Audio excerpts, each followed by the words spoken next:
Hey, everybody, welcome back to another episode of Living the Sweet Life. I'm your host, TJ Sweet, and on this podcast, I'm going to be talking about different ways that can help you reshape your mindset, live with intention, and look at the world through a grateful lens. So, before we get started, I want to say thank you for choosing to listening to this podcast. I understand you're taking time, your precious time in your life to listen to this, and I hope as I pour into all of you and kind of continue to talk about new topics, I hope it makes an impact in your life and in the lives of the people that you share it with.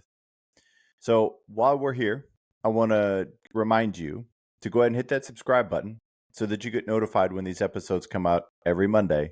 Again, they're Mindset Monday. Because if we can win the Monday, we can win the week. And if we can win the week, we can win the month. But it doesn't start without winning each day, one at a time. So this week, I want to talk about a topic that has really kind of resonated more from a quote that I heard. And it really kind of made me stop and think about exactly what I get to do with the coaching clients, with the clients that I get to coach and that I get to work with. And it really, I get kind of classified as a life coach, if you will, but that doesn't necessarily resonate with everybody.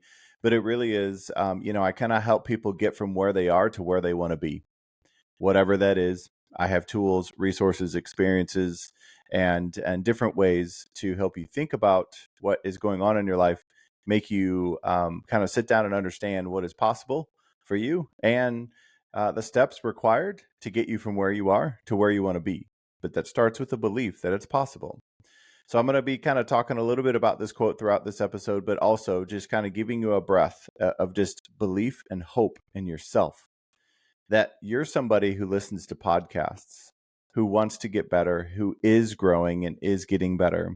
And, good for you for taking charge of what comes in, because oftentimes what goes in is what goes out. So if we listen to things that frustrate us or make us worried or anxious or angry, that's typically what's going to come out. So kudos to you for that. Again, my goal to continue to be a positive influence in your life and everybody's lives that you get to share this with. So this week, the quote is, if you don't know what kind of life you want, you're just going to have the life you have. Now, I don't know if that hit with anybody. It's not perfect. It's not, it doesn't apply to everybody in the same way, but I'm going to pour into kind of how that resonated with me. And so what oftentimes is I have, I've come across different things in my life where I want to change something, but I struggle with staying with my commitment, or I struggle with kind of truly being motivated sometimes. And, being vague about what I want, I was vague in the results that I got.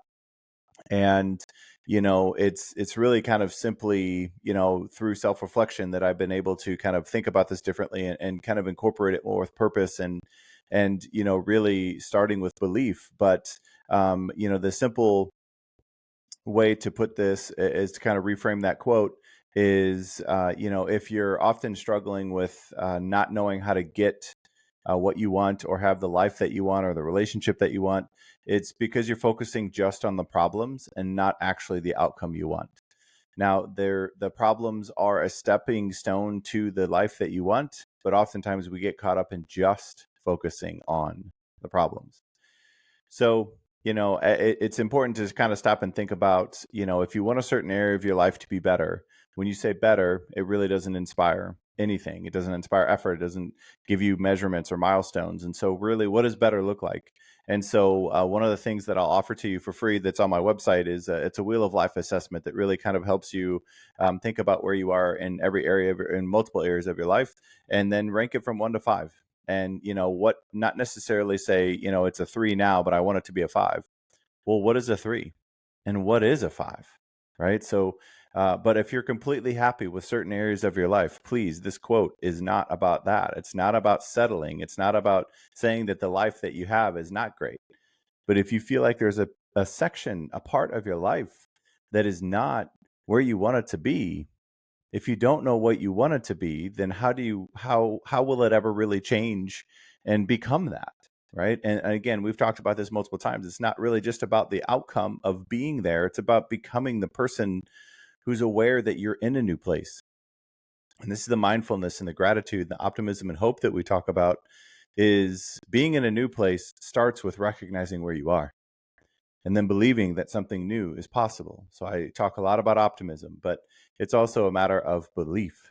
And so, life isn't always going to be easy, and it's going to be full of challenges. And wishing that life were easy is kind of it's a false hope, because it's kind of understanding that tough things are going to happen, and we're going to need the people in our lives and that we're grateful for to kind of show up for us in new ways. And luckily, in my life, this is why I can speak about this, is I've had people help me, one, recognize kind of what's possible for me whenever I doubted myself.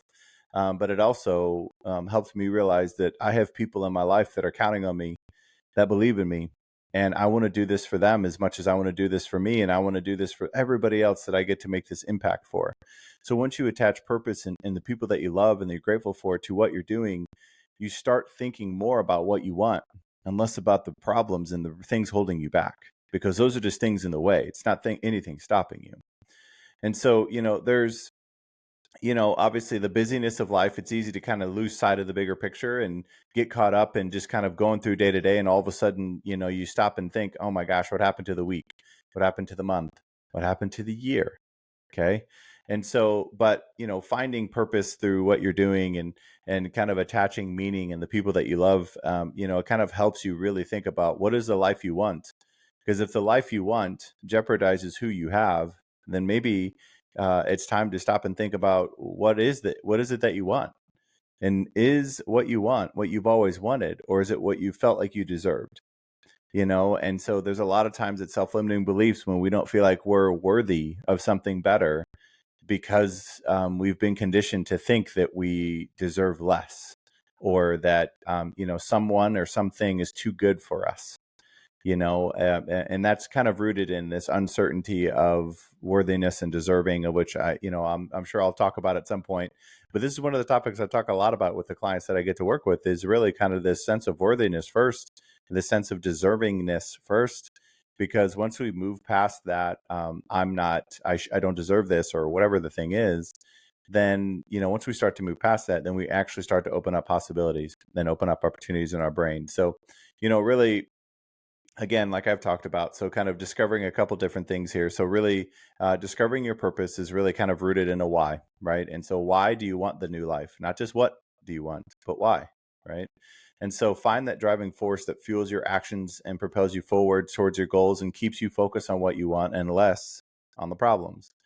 And really, your why and your purpose will be that constant, wind at your back. It'll be the sun in your face. It'll be the thing that makes you feel excited and see more opportunities in the world and less obligations. And uncovering your why kind of helps you kind of tap into that motivation. And as soon as I wake up in the morning, I am full of energy. And I it's with intention. I go to bed with hope and I wake up with gratitude. And I go to bed with thankfulness and love on my heart, and I wake up with a desire to be a better person and love the people that I love even more, and be more present in their life. And so, but I wake up every day with intention. And so sometimes but I've crafted a lot of this life. This is daily habits over the last 11 years, and learning about myself and learning about others. And so this is really just an important process to kind of stop and think about, how do you want to feel in the morning, right? Again, if you don't know how you want to feel in the morning, why do you feel like it's ever going to change? And so if you want to feel excited in the morning, it's not just hope. It's not just go to bed earlier. There's things around our mindset that we can kind of control that. And so kind of discovering that purpose and the why, and like, how do you want to feel and why do you want to feel that way, and how's it going to impact other people around you? And then, obviously a couple of the things here is really kind of living in alignment with your values and who you are. And, it's a matter, like I've said earlier, is if you say that you want something, is it just because you say you always wanted it and you're ashamed to say that you didn't get it, so you're going to keep pursuing it no matter what? Or is it, really aligning with who you are and what you are and what kind of impact you want to make in the world? And so, when you live in alignment, the experiences that we have in our life are more genuine and authentic, and, they're full of more fulfillment, and knowing that, the actions that you're taking and the things that you're pursuing and the life that you're wanting to live is in alignment with who you are. And, there's times where we may settle for a life less than what we actually want because we don't feel like we deserve more. And, that's just a process of understanding that that's all that is. That it's not true, that you do deserve to feel happiness and joy and whatever the good things are that you want to feel. And sometimes it takes making changes, and sometimes it makes, it requires putting in more work, different kinds of work. It's not just drop and go. It's kind of assess and take action, and whatever that is. And so, just moving past this thought of I'm not worthy, and those kind of things, because the more we affirm that, the less courage we'll have to take action in our own life. And so start telling yourself that you deserve happiness, and that you deserve the opportunity to live a life that you're excited about and that you love, and that is a life of contribution and not accumulation. And I think this idea around leading our own lives with empathy and compassion, right? So that the heart of everything that we do is kind of rooted back to some fundamental emotions that we have. And just the idea of doing something good for yourself while also understanding and being aligned with it being good for other people. And this honestly was probably one of the biggest catalysts in my life, is once I understood that what I'm doing and who I am and all the things I'm reading and listening to, and just being willing to fail at different things. And this podcast has taken different forms, and books have taken different, they've, luckily I've had some people make some great edits to some of the books, to one book in particular, Grateful Leadership. I had, a book that I was kind of ready to get out there. And, whenever I kind of, I shared it and was able to get some great edits done to it. And, it really kind of spoke a little bit more because it's consistent with who I am. And it was focused, the person editing was focused on the impact that I wanted to make in the world. And once you start doing some things that, you don't have to, you don't have to win at the others, at the sake of other people losing. Now, I get it. In a game, there is a winner and a loser, but in life, we can all win. We can win, and we can help each other up, and we're going to fail. We're not always going to win, but we don't have to keep other people down so that we can rise up. Right. So be more of the flame and less of the shadow. Be more of the shine and less of the darkness. And you'd be surprised what happens when you start lifting other people up. I've had amazing people in my life lift me up. And that was because they were leading with empathy and compassion, and they knew that they wanted to live a life of contribution, and to give back because they have had other people give back to them. And so what you have done to you in the sense of support and love and encouragement is often something that we want to give back out to others because we know how it felt to receive it. So when you lead with empathy and compassion, you obviously build, this incredible sense of loyalty and respect for the people that you get to love and get to be grateful for. And honestly, when you feel like somebody's doing something for you and with you, just out of gratitude for you, it feels very different. And so when you give something in your life, because that's who you want to be. You want to be known as somebody who gives and cares about others, but you do it with a heart of contribution. You do it with a heart of an opportunity to give back, an opportunity to help others, not because of anything that we want in return. So whenever you, again, kind of focusing on what you want, focus less on the problems, you start to live that life that you want to be living. Instead of, thinking, I don't have opportunities to give back to help others, create them. There are plenty of ways. And it just takes an awareness that there are opportunities to start living that way. And then like everything that we've talked about, everything that starts in our mindset, it ends up being an action that we take. And so when you stop and think about taking action with intention is really kind of this last step as far as staying focused on what you want. How do you want to feel? What kind of life do you want? And how do you want to be living every day? And so, purpose without, finding that purpose without taking action just kind of, it actually just means you're holding it back, and you're just dreaming about it instead of actually living the life that you want to be living. And again, I promise, if you're living the life you want to be living, then just recognize that and find gratitude in that. I'm not challenging you that you need to be living a different life. I just, but it's just, again, a good reminder to stop and think about how is every area of my life, and is it where I want it to be? And if not, what is it that I want? So that I can start taking action to move closer to what I actually want to be doing, and how I want to be feeling, and who I want to be with in our lives. And so once you start to kind of remove some of these barriers, these things that maybe you're focusing on a lot as far as problems and fears, once you start moving some of those things out of the way, you start to kind of really manifest some of the deepest desires of in your life, and you start to really fully believe in what's possible for you and what you're capable of. So, again, just kind of a quick recap here is kind of focusing on discovering your why, and remember that once you attach purpose to the life that you want to be living, you start taking more action and start thinking less about why you don't have it, and start thinking about why it matters that you work for it and you pursue it. And so, live in alignment with your values, and kind of lead with empathy and compassion in your own life, so that you can, again, live how you want to be living, and be with the people you want to be with. And then obviously the last step is always taking action towards your goals, but starts with your mindset and then follows through with your actions. And so, you'll find more, this sense of profound fulfillment and meaning in what we do.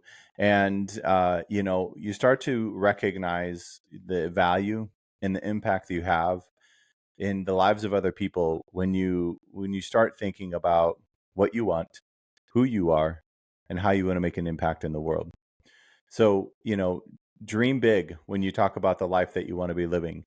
If it scares you, it's probably the right direction. If it feels like it doesn't really inspire you, then you're probably playing it safe, and there's probably self-limiting belief that you've already attached to that. So that's why you're not pursuing it. So, again, let some of those doubts be the guide, but just move those doubts out of the way. So it's not a matter of never doubting and never having fears and never having self-limiting beliefs. It's about what do you do about them? And those are just things that are reminding you that you're growing, not preventing you from growing. So again, quote is, just something that applies just to you. It doesn't necessarily have a global meaning, right? So just kind of think about if you're living the life that you want, then continue to do that and love everything that you have in your life and be grateful for it and help other people do that same thing. But if you are somebody who wants something different in their life, it's oftentimes starting with what do you actually want, and then being willing to have the courage to believe that it's possible for you, and then start taking action. So I'll wrap up this week. I appreciate you all listening, and I hope you found some inspiration and value. And if you know somebody who's kind of struggling to start a goal or start working on something, either have them reach out to me or share this podcast. I'd be grateful for that too. The more people that listen to this, the longer I'll be able to continue to offer this for free. That's obviously always my goal, is to try to reach everybody without having any sort of barriers in the way. So the support you've given me on all the podcast platforms, but also on YouTube. So go to YouTube and you can subscribe to that as well. Even if you don't necessarily watch all the videos there, but subscribing really kind of helps me grow the channel, and it helps me share this message with even more people in the world. So never underestimate the impact that you're having in my life and in the lives of the people that listen and watch on a weekly basis with our team. So if you have any questions, or if you want to reach out to me, if there's any way that I can help you go from where you are to where you want to be in any area of your life, you can reach out to me on social media, or you can go to my website at tjsweet.net, or email me directly in my team. So tj@tjsweet.net, and we will get back with you quickly. So I come to you with gratitude and appreciation for listening and for opening your heart and your mind to these messages every week. And just know you inspire me every day, and the people that I'm the most grateful for, you inspire me as well every day, and make me want to be a better person. And so I appreciate all of you. And I will wrap up this episode like I do every time, just to remind you that you always have the power and the choice to reshape your mindset, live with intention, and look at the world through a grateful lens. Until the next episode, never stop